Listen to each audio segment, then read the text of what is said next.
pati na rin ang pambabastos sa ating mga opisyal ng pamahalaan. Bariin namin inikayat ang sambayanang Pilipino na huwag magpalinlang sa maling impormasyon at huwag matakot at magkaisa sa paninindigan. Mga kasama, ang misinformation na ipinapakalat ng China, dito na hati ang ating mamamayan. Ang pagkakaisa at aktibong ng mamamayan ang ating sanggatan laban sa agresyon. Nagbibigay-pugay din kami kay Pangulong Ferdinand Marcos Jr. at sa lahat ng opisyal ng pamahalaan sa kanilang matatag at prinsipyadong pagtindig laban sa agresibong aksyon ng China sa West Philippine Sea. Ang kanilang paninindigan ay nagbibigay lakas at inspirasyon sa sambayanang Pilipino upang patuloy na ipaglaban ang ating soberanya at karapatan sa West Philippine Sea. Hindi tayo uurong, hindi rin tayo mananahimik, hindi tayo magpapasindang. Ipaglalaban natin ang bansang Pilipinas. Alam ng bayan, laban sa agresyon ng China sa West Philippine Sea. 9-dash line, walang legal na basehan. China, back off the West Philippine Sea. China ang bully, hindi ang Pilipinas. China ang bully! Hindi ang Pinas. China ang bully! Hindi ang Pinas. China ang bully! Hindi ang Pinas. China ang bully! Hindi ang Pinas. Okay na kasama? Ang total na magsasalita ay mula sa Laguna, si kasamang ASEAN kita.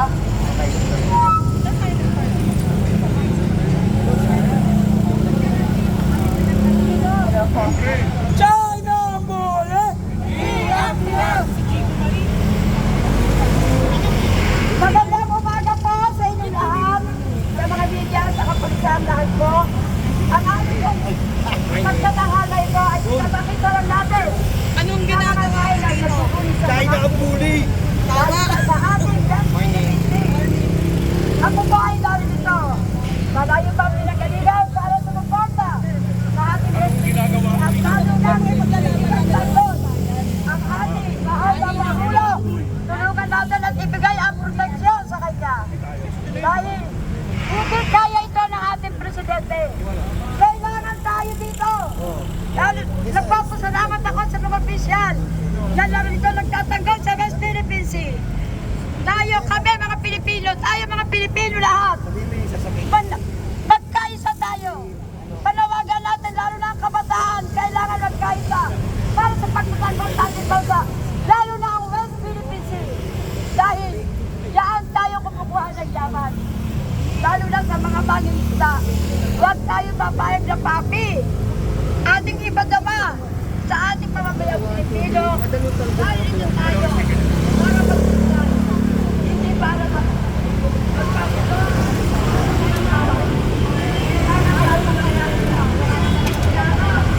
mamamayan, isisain po natin kung sino po yung pinaboto po natin, sino po yung gusto natin sa pwesto upang tayo ay makapagpilip na hindi po tayo maligaw sa So in other words po, Ma'am Lisa, let us go for diversity. meron naman na kailangan super talo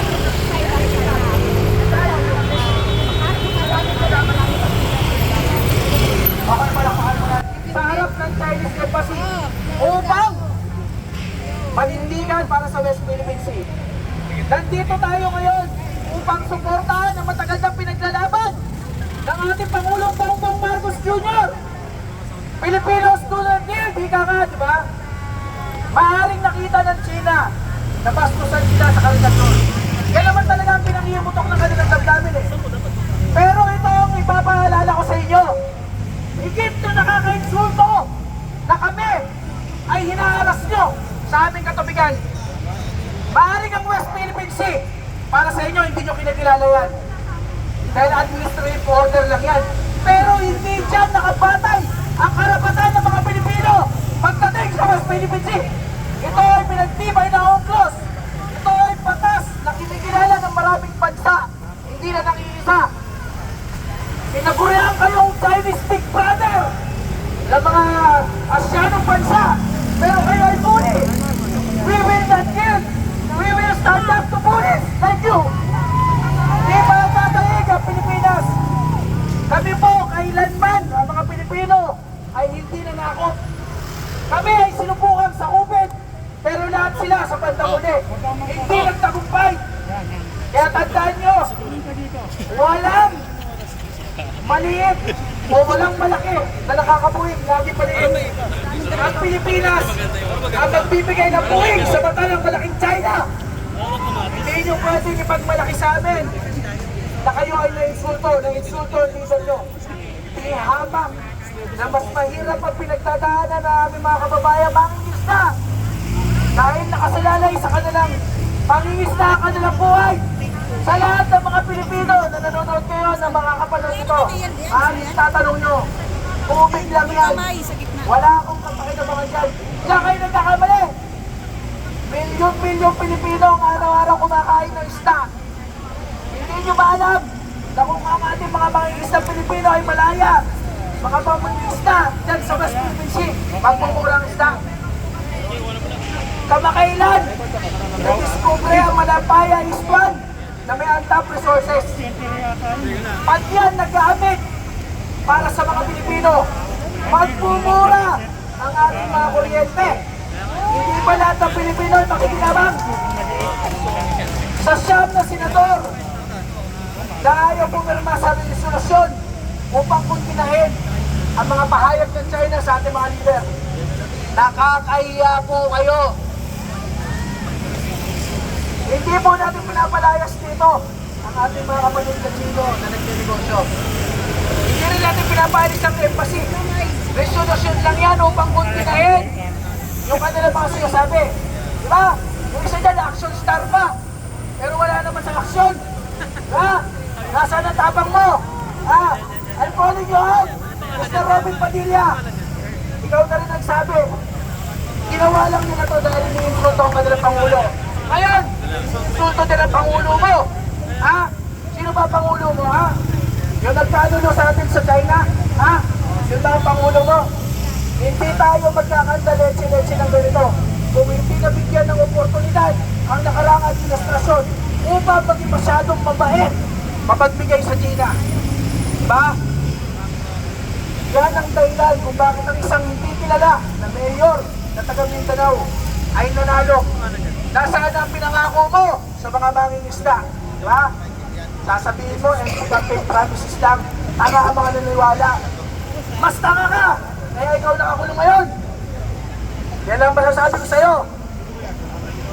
Siyempre, yung karton nilang ama.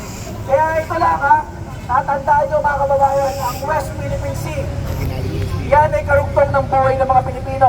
Sa mga nagtatanong hanggang kailan ba dapat makipaglaban, isa lang tanong ko sa inyo. Pwede bang tanungin kung hanggang kailan kayo hihinga? Ganon kahalaga ang West Philippine Sea sa ating bayan. Maraming salamat po.